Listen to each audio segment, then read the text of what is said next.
she has the opportunity now to present to you and see what, again, high quality presentations our student leaders are creating. So that's it.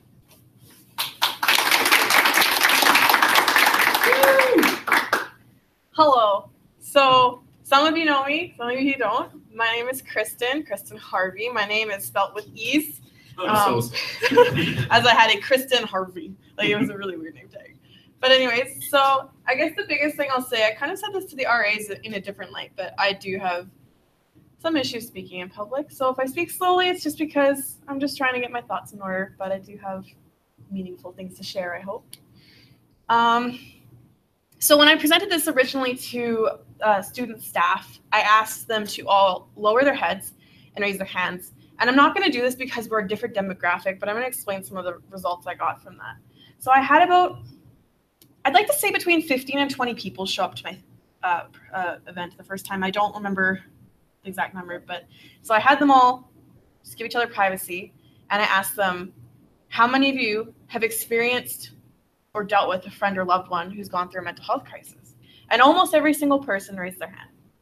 And then I asked, how many of you have personally dealt with or are currently going through some sort of mental health crisis or like just a problem? And almost everybody raised their hand again.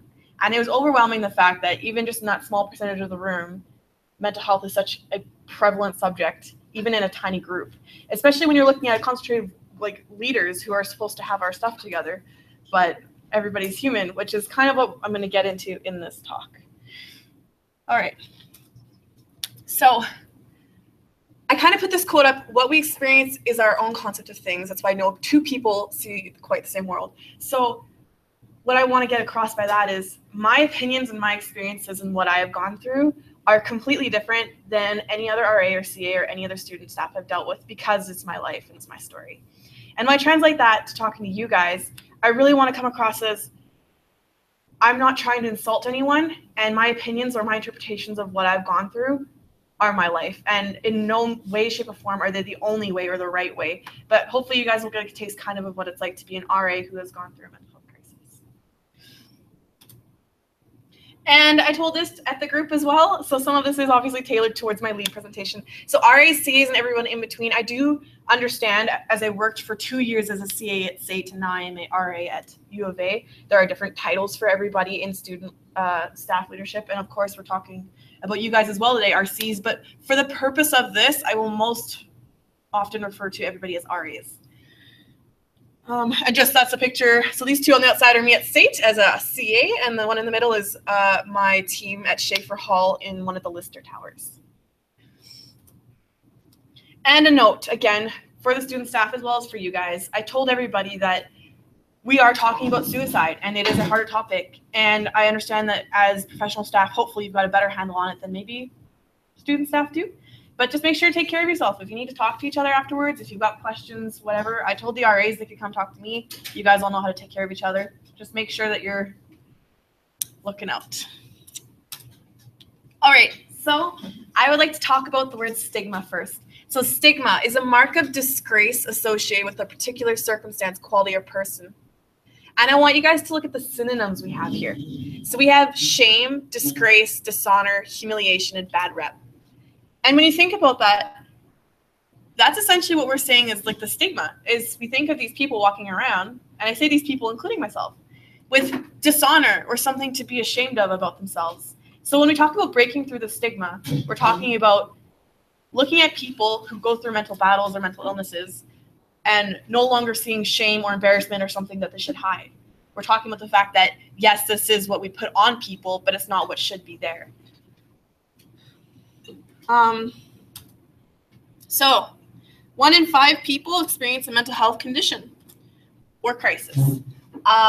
So in a given, I'm really bad at math, but for example, in a room of 50 RAs, that means 10 of them would be going through, would be about to go through, or would know somebody who has or is going through a mental health crisis or substance abuse problem, which I did throw in there because I think that they kind of go hand in hand, but primarily I'm talking about mental health. Young people aged 15 to 24 are more likely to experience mental illness. I put that as well because primarily we're dealing with this age group, and that's including your student staff. We are all in this age group. Granted, a lot of us are towards the end of it, but it still affects us. More than 75% of suicides involve men, but women attempt 3 to 4 times. Again, these are common facts we know, but I like refreshing it because it's super important to our topic. After accidents, suicide is the second leading cause of death for young people. And I just wanted to say another fact I don't have in my slideshow is that most people who receive treatment or go to a hospital for a suicide crisis or suicidal ideation, most people who get that help don't end up going through it again. They just need to get addressed. That being said, it's funny that on the other hand, that's one of the flags we look for is, have you thought about this before? Do you have a plan? Have you attempted before? Those are the big flags we look at. So I think with keeping those red flags in mind, we have to know that once someone has had help, it greatly reduces their chances of attempting again. So I make it a really big thing on my floor especially, and I'm working within my RA team to make mental health an open conversation. So what I did first month I moved in was I made a stay bulletin board, and I had residents write down reasons they thought that they were either put on this earth or why they wake up in the morning. And I printed off a form and I did an own example just so they have something to go off of. And of course, towards the end, you're getting funny things like Naruto running. I don't even know how to say that. Or like 420. But like, towards you have like sunsets and concerts and seeing a friend, and you had a lot of meaningful contributions on this bulletin board. And I really directed them towards To Write Love on Our Arms. I don't know if all of you know what it is, but it is a big mental health movement. It founded in the States. It's just really against suicide, self-harm, drug addiction, and it's another way to get the conversation going in your communities. They've got a lot of great resources. But I find the conversation dies when the conversation switches from being the RA to the resident to the RA to the resident about the RA. I will make a side note. I don't think that your residents are the best people to talk to, obviously, as an RA if you're going through something. But there are some amazing residents out there who are, I don't know, whether they're going to be RAs or so sometimes you feel like those are people you could talk to. But sometimes we feel like it's harder to talk to residents. Or if you've gone through a mental health crisis as an RA, it's still kind of hard to talk about because you're worried they're going to look at you and think, well, I have this problem, but obviously you're not equipped to deal with it because like you have your own problem. Or you're worried that they're going to see you and they're going to think that you're already going through this on your own and like that you don't need to take their pressure on. So that's a concern we have with talking to residents, is that we don't want them to think that they can't come to us because we relate. The conversation dies when we talk to our coworkers because we're concerned that they will not want to, I don't know, not put too much on your plate, or they're worried about offending you, or it just becomes an awkward conversation. And you would think that the co-RAs or co-student staff are the people that you would feel comfortable talking to as an RA because they're your peers and they're well equipped to deal with this sort of thing. That's our job. But it's almost, I don't want to say a pride factor so much as we're concerned about, if I take my weakness to this person, are they going to see me as less of their equal or less of their RA? Are they not going to ask me to help them with their mental health presentation? Are they going to think that my residents are taken care of? There's the concern of, are they going to judge me if I go for help? Which, again, is not necessarily true, but it's a fear. And again, as I said earlier, this is my interpretation. Not everyone has the same fears, but these are just definitely some fears I've had to work through the years. And the last one is talking to supervisors. I was really lucky year one of SAIT. I bonded super quick with my RC, and he was a great support in the 2 years at SAIT. And even this year at U of A, I've had really great conversations already with my RC, RLC. I don't know, the name changes so much. but so I've been really fortunate as far as those first 2 foundational years, I had a great support system. And then going forward, I've been really open with the conversations. I'm currently going through a separate counseling thing on a different matter, and I find it's a lot more easy to talk to her because I already gave her this presentation. So we sat down, we had the conversation of like, okay, how can we have this conversation? How can I be a support for you without making you feel like you can't do your job? But one of the biggest concerns we have talking to our supervisors is, if I say I have a weakness, are you going to say I shouldn't do my job? Or are you going to say that it's too stressful and that I'm not cut out for it? So we have this fear of, if I open up to my supervisor that, hey, I have issues self-harming, they're going to say, your residents might see your cuts, you shouldn't be an RA. So these are all things that we're thinking of as RAs that go through mental health crises or depression or anything like that. And my thing is, there we go. Okay, cool. So Kristen versus the stigma, episode SAIT. So Again, I was a CA for 2 years at State. That's where I started out. Very different residence model from U of A as I've been transitioning. But it was where I got my start, and I definitely loved my experience there. So first picture is me with a fruit roll-up in my mouth because it's a tension breaker. It's funny. Second one is me taking a selfie and having a picture taken of it at my graduation, very end of second year. And the one on the very right of the screen is me with my best friend at a concert 3 or 4 days after I wanted to die. So I put this contrast of pictures up there because there's funny me, there's me achieving a goal, and there's me still kind of feeling numb. And that was all wrapped up in a span of, I think these were all taken in the second year. But my point is that that's a student you have there. It's a student staff member going through different stages of her life, but she's still the same person. And so talking a little bit about myself, just so you guys get a background, in high school, and even before that, probably about the age of 12 or 13, I did suffer from a lot of depression. I was never diagnosed with anything, but when you want to lay in bed and not leave, you know there's a word for it. And when you harm yourself, there's a word for it. So those were things I was struggling with going through high school. And in grade 12, one of my best friends was going through her own thing. And part of that was to be an absolute bully to me.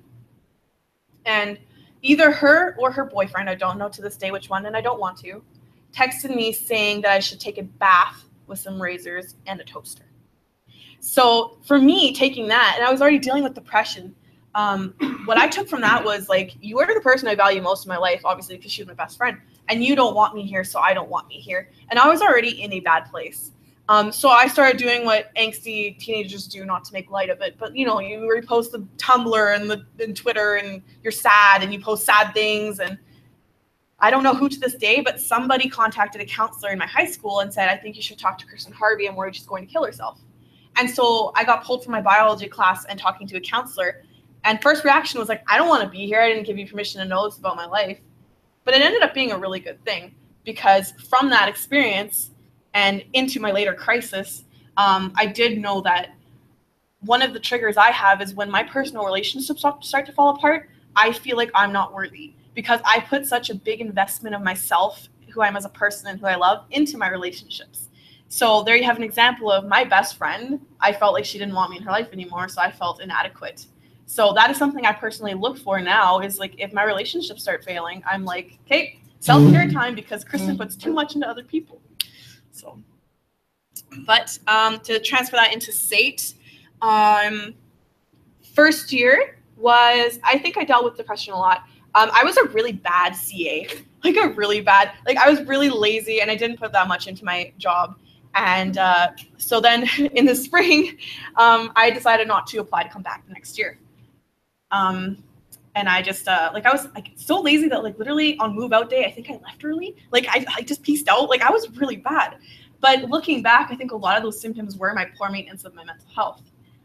And then over the summer, my relationship started to fall apart, and I didn't really know what to do. So what I actually ended up doing was, okay, I'm going back to SAIT for second year. He's not, but I want to go back to something that is familiar to me. So I ended up emailing my RC saying like, hey, I know you already hired people, but I was just wondering, like, do you have room for another RA on the team, or CA as it was at SAIT, because I'd like to come back. And to both of our surprise, he said yes, and I came back. And we had a conversation about that later, and he was very honest with me. This was obviously after I was a much better CA. But he was like, I didn't want to hire you back. I'm like, oh my God. And it was just a shameful thing to hear. But I understood where it was coming from. But thank God he did, because I'm still here, guys. Like, res life is, but yeah, so I definitely grew so much, and I'm very thankful for the opportunity that I had to come back into res life, or I probably wouldn't be here. Side note, most of the reason I decided to come back to school was because I low-key wanted to be an RA again. So I'm like, hey, gotta go to school so I can apply to live in res. But yeah, so second year at SAIT, I was dealing with a lot of the same issues in depression, and my relationship was still rocky. He was living in Red Deer. I was still at school in Calgary. And throughout that time in my life, I started to depend more on alcohol. And I would just want to say, I'm sure you guys all know, there's a difference between being an alcoholic and being dependent on alcohol. Definitely not an alcoholic. If you ever see me taking a drink, don't worry, I'm not going off the vendor or whatever. But I was definitely relying on it more. And my RC noticed that, and he started to become more of a support to me, saying like, hey, like, I'm just concerned. And we had a great dialogue going. And then one weekend I came back from Red Deer, and I had just had a big fight with my partner. And I came back and I was texting my RC saying, like, you know, like, I really would like to drink right now. And he was doing a really great job of supporting me, just like, no, like, you can do it, it's fine. And it was like just kind of dead for a little bit. I just started to get like really strange thoughts, and I can't even portray them to you guys, because when I think about back at it, I was not myself. I was in a different headspace, and it's scary to think back, because I feel like it was a completely different person living in my body almost. But I started to get these thoughts, and I texted him, and I texted my RC, and I said, is there someone I can talk to on campus, or someone I can call? And he said, no, but you can call me. And so I left my room, and I went to the 21st common room, and I had a phone call with him. And it's so interesting to be on the other side of the spectrum, because as RAs and CAs, we go through this training that you guys lovely set up for us. It's great. About how to pinpoint someone who's going through a mental health crisis and how to ask the questions. But it's I can't even explain how weird it is being on the other side of it, because he was asking me these questions and I didn't even realize it was happening because I was in that headspace. And so when he said, are you thinking about killing yourself? I said yes. And I didn't even realize that's where I was until I said yes. And it was it's still mind blowing for me to think back about it.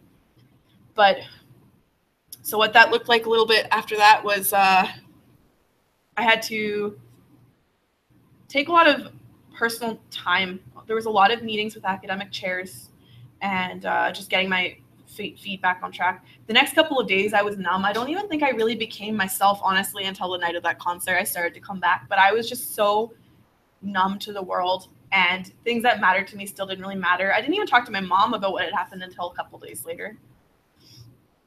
But one thing I guess that I want to talk about as far as this was for me, I really like the support I had in place. My RC was great, and he walked it through me. I'm trying to word this very carefully. So because of that, obviously he was my boss, and he had to report it to the people who he reported to, because it's his staff member, and I get that. Looking back now, I want to start with saying it's a good thing, because I needed to go to counseling, and it made me much better equipped to deal with my depression on a daily basis.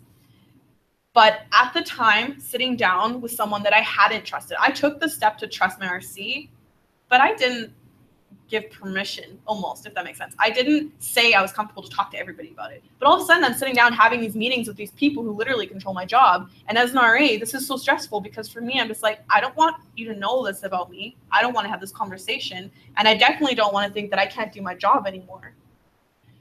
And so that was something definitely difficult to talk about and to deal with. And I think that it's something that's really important for you guys all as RCs to think about, is if you ever have to go through this, be careful of your wording.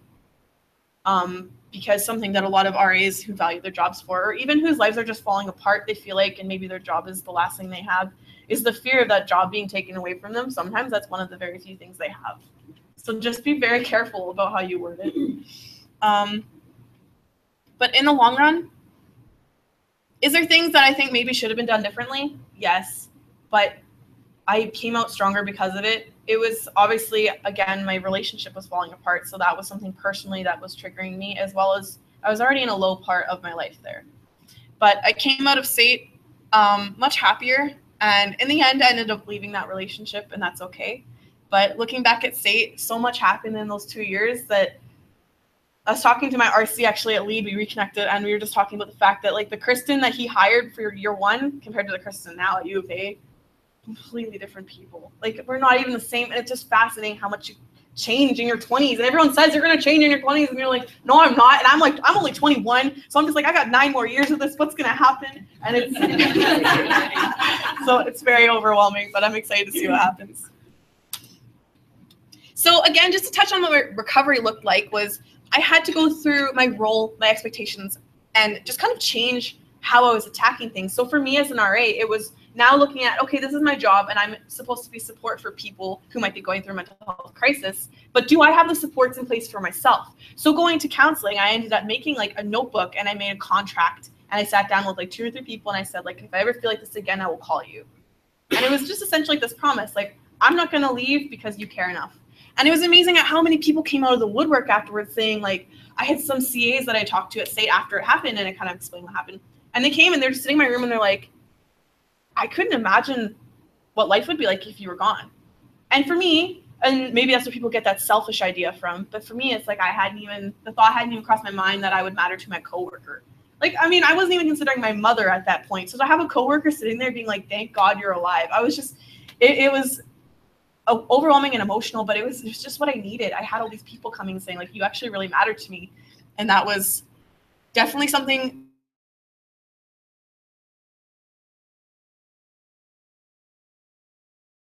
that added to C's are coming at this as far as like helping someone go through this or on the other end of it. It's just really realizing that like their support system and their role might change, and that's okay. It doesn't mean that they can't do their job. It just means that they might need slightly more support, or they might need to change the way they attack their job. All right, so Kristen versus the Stigma, episode U of A. So I have a picture of exploring, and this is my floor, part of my floor. Some of them couldn't make it. And this is so I've got a dodgeball liaison and an FC, which the FC, by the way, kind of like an RA, and wasn't a big fan of the idea of sharing my job with someone, but it's actually a great experience. So I actually do have these additional supports on my floor that I didn't have in the State residence style. But this is great. So I really love the community I have. It's only November, and I'm so happy with my floor, and I'm very lucky with the people I have living there. But for me, coming in, I had that bulletin board set up, and I wanted to make the conversation, how do we talk about suicide? Okay, I'm going to go in, and I'm just going to say, like, guys, you can talk to me about it. From day one, let's make some bulletin boards. Let's talk about it in floor meetings. Very open about it, saying, guys, you can come talk to me. I've dealt with this before. But I was sitting down to make this presentation because I really wanted to go to LEAD again, and I was like, oh, okay, sorry. My mind kind of detracts. But so I went to 2015 to LEAD, and I presented on Behind the Double Door of Mental Illness, and talking about kind of a residence style where there's an apartment door and then like a living area and then the bedroom. And I think a lot of you guys have those kind of residences. Where I am now, it's just the bedroom and room. But I was kind of trying to explain about how hard it is because you're so isolated in your room. But it's very funny looking back because that was a month before I had my crisis, and thinking back, it was almost like that was me saying, I'm here, guys. I'm behind my double door. Like, please help me. But looking back now and seeing like this presentation that I have made, completely different people, completely different perspective on it. So when I was sitting down thinking, well, how do I make this conversation like the helper needs help? And I was thinking, like, I don't know. Like, I wanted to present it in a way that people would want to listen and understand. But I was in such a good place that for me, I'm just like, it was really hard to think about being depressed again. But then I think a week or two before I went to LEAD this year, I was hit with this overwhelming wall of depression again. And for me, I was so frustrated because it's not that I thought it was over, but I was so frustrated that it was still happening to me. And I was just wondering, like when is this going to end? Like, when am I just going to be happy all the time? And I was just really frustrating myself for the fact that I was still dealing with that depression. And it made me upset because here I am writing about all these supports you have on your team, and my SRA lives on my floor down the hallway, but I still don't want to go talk to him. And it was so frustrating for me sitting there because I was like, I feel sad, and I have no reason to feel sad, and because I have no reason, I feel like I can't talk about it. So I don't even have a point necessarily to deliver about that so much as just saying the stigma is still there, and the battle is still there at U of A, and it will be for the next years that I'm there, and it's going to probably be there until my adulthood. But it's just realizing that, like, if you suffer with depression, like, it might not necessarily go away, and just that it's going to be okay to talk about it, and realizing that maybe I just need to put more effort into my self-care, and just be aware that when those happen.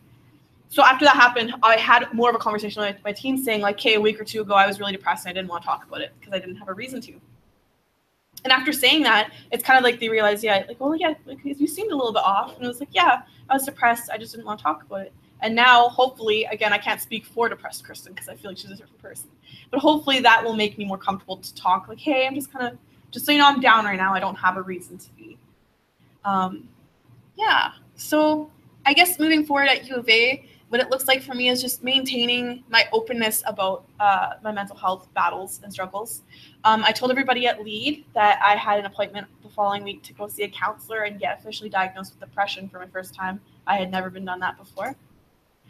And that's actually currently an ongoing thing because they are going to look into what exactly I deal with.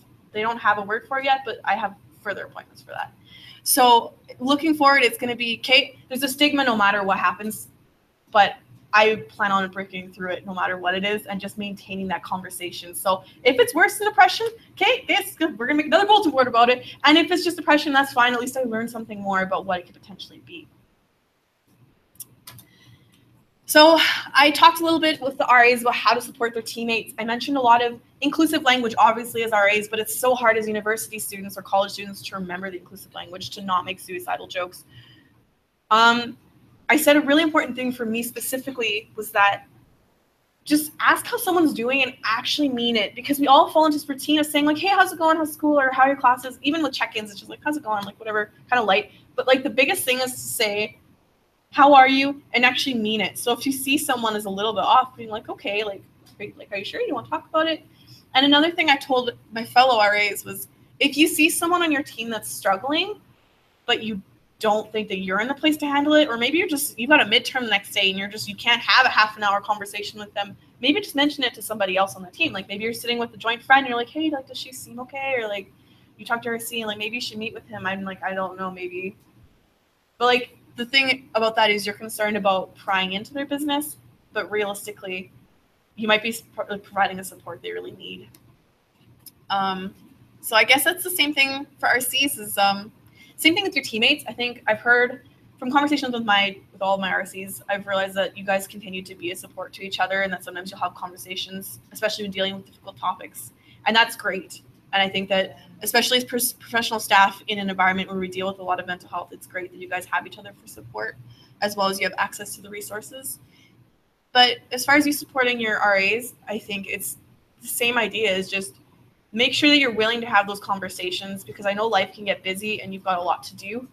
But if you see one of your RAs and you're like, are you okay? Just make sure that you're willing to invest in a conversation with them, because it might be a 10-minute conversation that actually won't take away from your day. That could mean a lot. Thinking back to SAIT even, some 10-minute conversations I had where I could just unload my stress and just continue on with my day were the best conversations I had, and they really helped me get through my day.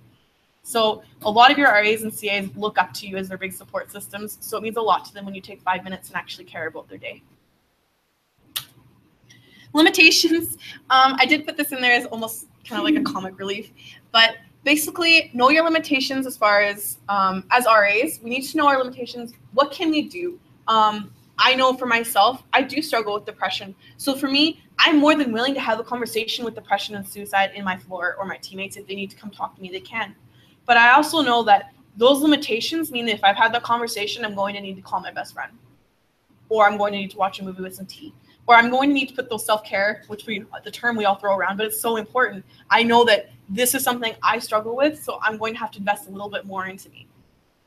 I haven't had to come across this yet, but it also might mean that if I'm going through a depressive state where I'm just laying on my floor for no reason and I want to cry, maybe if someone knocks on the door saying that they're having a bad day, I need to reevaluate how that's going to go. Whether it's going to be, Kate, let's get ice cream and cry together. Maybe that's what we're going to do. Or maybe it's going to be, I'm actually having a really hard day myself. Like maybe we should both go talk to my RC and just like have a conversation about our days. Or maybe it's like, do you mind if we meet tomorrow? And just kind of telling them that they're important, but making sure that you take care of yourself first so that you're not just putting yourself in a darker hole. And I know that I don't necessarily know how to translate that as far as RAs to RCs so much as just help your RAs find out what their limitations are. If they have issues with self-harm, put those supports in place where it's like, okay, maybe you have a resident that's struggling a lot, like maybe we should get someone else to kind of become their support system. I do know that in Res Life, we are not the end resource, but we still will be a resource. So just knowing that maybe I have a resident that like suffers the same things I do, maybe if they're going to have conversations with someone as well as going to counseling, maybe that someone shouldn't be me. And that's okay. But just looking at the limitations as far as what are mine or what are your RAs and what can we do to support that. We do have a fear of honesty, and that goes back to the conversation enders, and that's being told you can't do your job. So I have depression. Okay, you can't be an RA. Maybe you should just be a desk assistant. Or like maybe you should go and be a peer tutor instead. Or maybe they try to move you into a less of an important position because you have a mental illness. But mental illness is not a personal failure. It's not something you did wrong. It's something that might hang out with you for a year. It might hang out with you for 50 years. It might just hang out. And just know that if you can be honest about that and put those self-care systems in place, you are more than capable of being an RA, but you are also capable of just not. And I'll talk about that a little bit on the next slide. Admitting you can't be an RA, there's a fear of that. You walk up to your boss and you say, okay, I don't think I can do this anymore. But you're concerned that you're going to do that because say I come up and I'm like, I don't think I can do this semester or this year. Like, I think I need to invest in self-care and maybe I can come back next year. You're afraid if you start that conversation and say, I don't think I can do this year, maybe they're not going to hire you back next year. And there's that concern too, is like, well, if I fail at it this year, like I can't come back, or like that's res life for me. But I think another big support that RCs can have is if you end up coming across an RA that maybe needs some personal time, just reassuring them like, hey, you got hired for a reason. You do you and get yourself in order. And like you can still come back on the team, or we'll find a place, or maybe you need to work with another RA, but just making sure that they know that they're welcome to stay on your team because you hired them for them, not for their mental illness. When you shouldn't, that's another big conversation is we have a fear of, we're going to talk to you about our problems and you're going to tell us we can't. But realistically, sometimes we might need that conversation to be, should you? That being said, I want to say that really lightly because I don't think it's an RC's place necessarily to say you shouldn't do this job. Because at the end of the day, I think a lot of people would have told me I shouldn't. And I think the biggest thing you have to say is go through the RA, go through the supports with them, and just at the end of the day be like, is this something you still want to do, or is it something you can do? And it's a fine line between being supportive and being realistic, and just letting them know that if you want to do this, we can put supports in place, but you need to reevaluate, like, is this something you still want to do, or is this something you can do? Because there will be some RAs that say, yeah, you know what, actually desk assistant looks a lot less stressful, let's go do that. Or like, you know, maybe I do need to step down. But it's just having that open conversation and knowing that no matter what the outcome is, that you were supported through it. So the order of importance I kind of had to learn about as an RA, and it seems really obvious, but it took me a long time, is you are in fact a person before you are an RA. And I did not know this for a while because some of us are overly invested in our jobs, and considering I'm still kicking around. But the biggest thing I want to tell anybody in Res Life or supporting a Res Life staff member is that you are a person before you are a student, and that's before you're an RA. So as a person, like if I'm miserable and I completely like hate my life, everything else is gonna suffer. Or if I'm like failing at school, but I love being an RA, it's that one's the hardest one for me. It's because I would much rather do a bulletin board than my Spanish homework, because I love bulletin boards. And I'm like, yeah, we're gonna make this program next month. Oh, but I got like tarea and it's over there and I gotta do that. So it's a little bit of prioritizing for me. But the biggest thing is like, we need to reiterate this with our staff members, is that it's not that you're not a great RA or a great student. Just make sure you have that in order of importance, because if you don't, it's like those, what's it? I don't even know what the word is. The pyramid, where it's like air and oxygen, and then like, that one, hierarchy of needs. Cool. But that is simplified to RA version. Person, student, RA.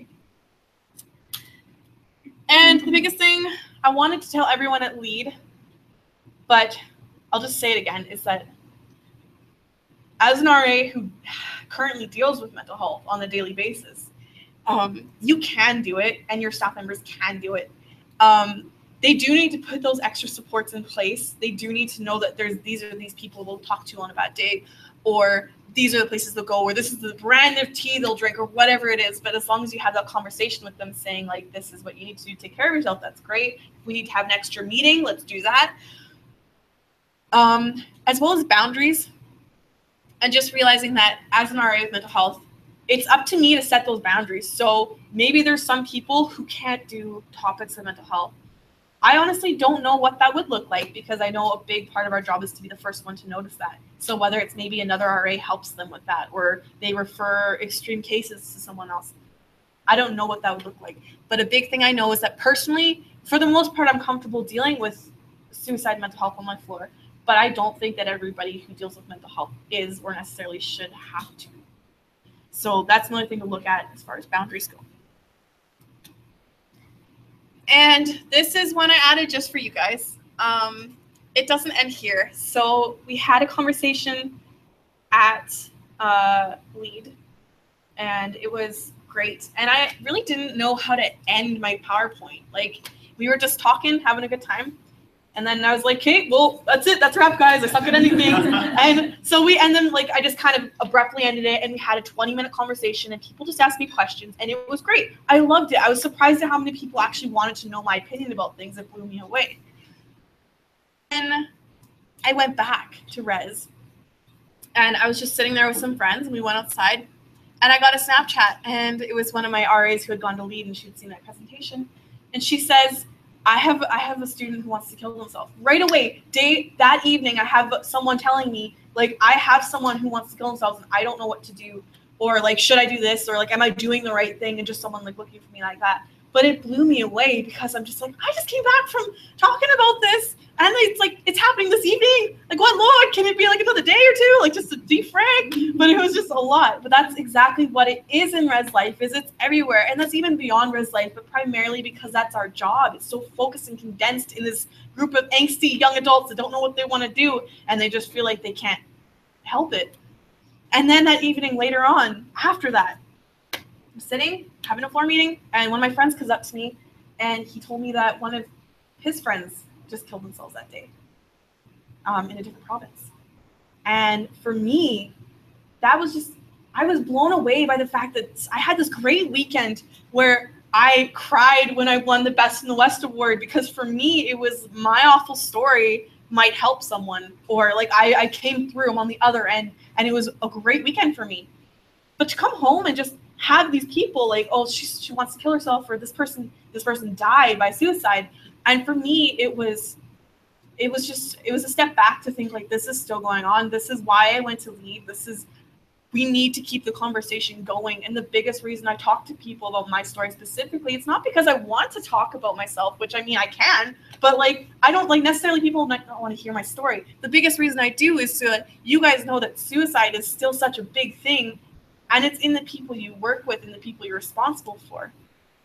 So yeah, just like, let's talk, let's keep the conversation going. I charged all the RAs with the mission to go out there and get the conversation started on the floor. That's with you as well, but for you specifically, because this was almost aimed at the relationships between RCs and RAs, it's keep the conversation going in a supportive environment where they know they can come talk to you, because sometimes as RAs, it's really overwhelming to look at our bosses and think, I need to talk to you about the fact that I still harm myself, because you're worried you're going to come out of your comfort zone and someone's going to say, ooh, really? So just making sure that you're prepared to have the conversation with the people who in turn will be having those conversations with other people. And that is a wrap.